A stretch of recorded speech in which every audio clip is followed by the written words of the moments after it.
এই যে রিকশাওয়ালা ভাই, দ্রব্যমূল্যের দাম যে হারে বৃদ্ধি পাচ্ছে, আপনি কি ঠিকঠাক ভাবে 3 বেলা খেতে পারছেন? খাইতে পারি না মানে? রিক্সা চালায় আইফোন কিনা লাইছি, ডেইলি আমার ইনকাম 1500 থেকে 2000 টাকা। আমি তো গরু আর মুরগি ছাড়া ভাতই খাই না। আর জিনিসপত্রের দাম বাড়লে কি ইনকামও তো বাড়ছে। কিভাবে? কিভাবে আবার কি, আগে রাস্তার এই মাথার থেকে ওই মাথায় গেলে 20 টাকা লইতাম, এখন লই 40 টাকা। ইনকামও বাড়ছে, জিনিসপত্রের দামও বাড়ছে। আগে তো পান্তা ভাতও জুটতো না, এখন তো গরু ছাড়া ভাতই খাই না। ওই বেটা, তুই কি নেশা করছস? নেশা করে এসব কথা কইতাছস? আমি 20,000 টাকা চাকরি কইরা না পারি খাইতে, না পারি ঘর ভাড়া দিতে, জিনিসপত্রের খালি দাম আর দাম। হালার ঘরে হালা, তুমি চাকরি করতে যে কাম করো 7 ঘন্টা, তোমার কি বেতন দিব 2 লাখ? যোগ্যতা নাই, আবার দোষ দাও সরকারের। তার মানে কি আপনি বলতে চাচ্ছেন সবাই জব বাদ দিয়ে রিকশা চালাবে? অবশ্যই। আমি কি কইলাম? আমি তো গরু ছাড়া ভাতই খাই না। আমি সারাদিনে কাম করি 12 ঘন্টা। তা আমি গরু না খাইলে কি ওই গরু খাইবো? ওই বেটা, তুই তো অশিক্ষিত, তুই চাইলে রিক্সা চালাইতে পারবি। আমার ছোট ভাই অনার্স পাস কইরা রাস্তায় রাস্তায় ঘুরে চাকরি পায় না, ওই চাইলে কি তোর মতো রিক্সা চালাইতে পারবো? হালার ঘরে হালা, মাস্টার্স সার্টিফিকেট বাসায় ঝুলাই থুই আইছি, পুরা সে বাসা বানাইছে। তুই এসেছিস বেটা অনার্স লয়ে, আর শিক্ষিত হইছি কি হইছে? রিক্সা চালাই নাকি খারাপ? আর শিক্ষিত হইছি দেখি কি আমি রিক্সা চালাইতে পারবো না? বাবু মানছে কি কইবো? ওই বেটা, তোরা কি মানছে বাদ দিয়া যায়? আর হালার ঘরে হালারা, তোরা 2 দিন পর পর নাটক করো, সার্টিফিকেট পুরা এলাস।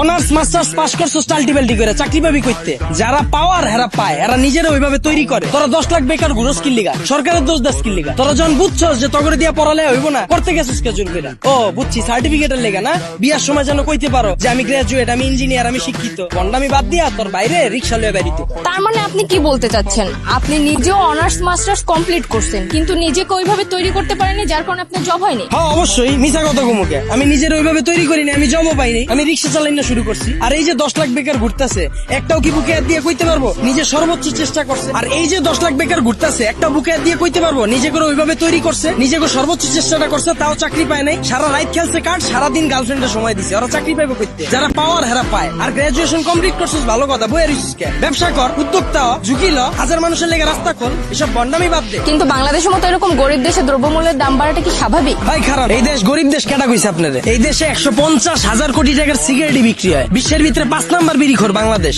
এই দেশে মানুষ 20 কোটি, স্মার্টফোন চালায় 23 কোটি, বাইক চলে 30 লাখ, প্রাইভেট কার চলে 50 লাখ। এই দেশ আবার গরিব হয় কেমনে? ওই বেটা, যারা গরিব ওরা গরিবই আছে, আর যারা বড় লোক ওরা বড় লোকই হইতাছে। এমনি দেশ চললে সবাই তো না খেয়ে মরবো। হালার ঘরে হালা, 1974 সালের পর থেকে এখন পর্যন্ত কেউ না খায় মরছে? তুই তো নিজের বুকে হাত দিয়ে কইতে পারবি এখন পর্যন্ত কোনো একবেলা না খায় রইছস? হালার ঘরে হালা, 3 বেলা তো ভাত খাসি, লগে আবার বিকালের নাস্তাও মারা। আর যে কস জিনিসপত্রের খালি দাম বাড়তাছে, খামু কেমনে? জিনিসপত্রের দাম বাড়লে খাস কে, কিনস কে? বুঝে আমারে? তাহলে কি আপনি বলতে চাচ্ছেন সাধারণ মানুষ না খেয়ে থাকবে? এনে আপনি আবার সাধারণ মানুষ কই পেলেন? এনে তো সবাই অসাধারণ। আমরা সবাই বাংলাদেশি, আমরা সবাই এক। একটা জিনিসের যদি দাম বাড়ে, আমরা যদি এটা খাওয়া বা ব্যবহার করা বন্ধ করে দিই, দেখি ব্যবসায়ীরা কার কাছে বেচে। যখনই আমরা খবর পাই কালকে থেকে পেঁয়াজের কেজি 20 টাকা বেড়ে যাবো, ওই দিনে যাই আমরা দোকানে ভিড় করে লাই। তো দোকানদাররা তো আমরা বুঝেই দিতাছি, পেঁয়াজের কেজি 20 টাকা হোক আর 2 লাখ টাকা হোক, আমরা কিনা খামুই। যেটা মার্কেটে চাহিদা বেশি থাকবে, ওটার দাম তো বাড়বেই। আমরা যদি সিদ্ধান্ত লই আমরা খামু না, ব্যবসায়ীরা বেচবো কার কাছে? আর পৃথিবীর যখন জন্ম হয়েছিল তখন কি এত খাওয়ান দাওয়া ছিল? তখন কি এত বার্গার ছিল, পিজা ছিল? তখন কি মুরগির কালাবুনা ছিল? কে মানুষ শাক পাতা খায় বাচ্চা রইছে না? আর সরকারের দোষ দিয়া লাভ কি? আমরা জনগণ নিজেরাই তো চুতিয়া। একটা জিনিসের দাম বাড়লে আমরা ফ্রিজ ভরা শুরু করে দিই, ফ্রিজ ভরা বন্ধ করলে এমনি সবকিছু ঠিক হয়ে যায়।